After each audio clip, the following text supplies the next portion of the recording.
Qu'appelle-t-on en probabilité l'intersection de deux événements? Qu'appelle-t-on l'union de deux événements? L'intersection et la réunion sont deux notions importantes fréquemment rencontrées lors d'exercices de probabilité et qu'il est important de maîtriser. Voyons pour commencer la définition de ces deux notions. Soit deux événements A et B possédant plusieurs issues en commun. L'intersection des événements A et B, noté A inter B, est l'ensemble des issues qui réalisent à la fois l'événement A et l'événement B. Notons que si A et B n'ont aucune issue en commun, on dit alors que A et B sont incompatibles et la probabilité de l'événement A inter B est égale à 0. L'union des événements A et B, noté A union B, est l'ensemble des issues qui réalisent l'événement A ou l'événement B ou les deux à la fois.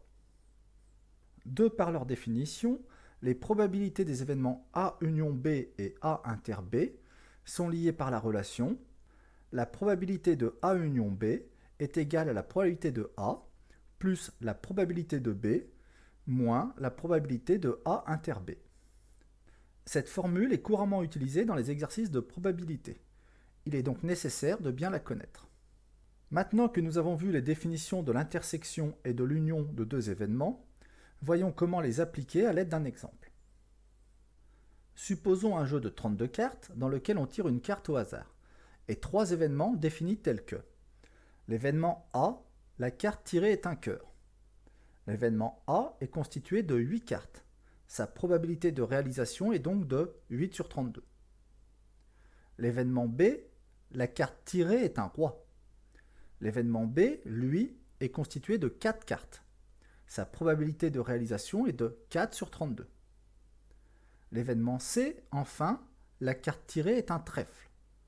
L'événement C est constitué de 8 cartes, sa probabilité de réalisation est donc de 8 sur 32. Étudions maintenant quelques combinaisons de ces différents événements. Soit l'événement A inter B. La carte tirée est un cœur et la carte tirée est un roi. L'événement A inter B est réalisé si la carte tirée est à l'intersection des événements cœur et roi. Ici, cela correspond à une seule carte, le roi de cœur. La probabilité de l'événement A inter B est donc de 1 sur 32. Soit l'événement A union B. La carte tirée est un cœur ou la carte tirée est un roi. L'événement A ou B est réalisé si l'on tire l'une des 8 cartes de cœur ou l'une des 4 cartes de roi.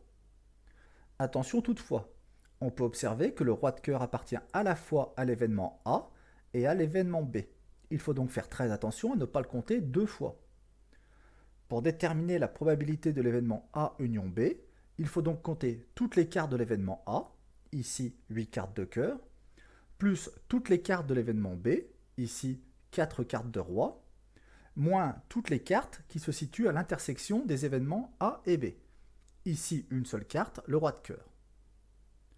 On retrouve ainsi au passage la formule vue précédemment. Probabilité de A union B est égale à la probabilité de A plus la probabilité de B moins la probabilité de A inter B. La probabilité de l'événement A union B est donc égale à 8 plus 4 moins 1 sur 32, c'est-à-dire 11 sur 32. Soit l'événement A inter C. La carte tirée est un cœur et la carte tirée est un trèfle. On constate aisément que les événements A et C n'ont aucune intersection. Il est bien sûr impossible d'avoir une carte à la fois cœur et trèfle.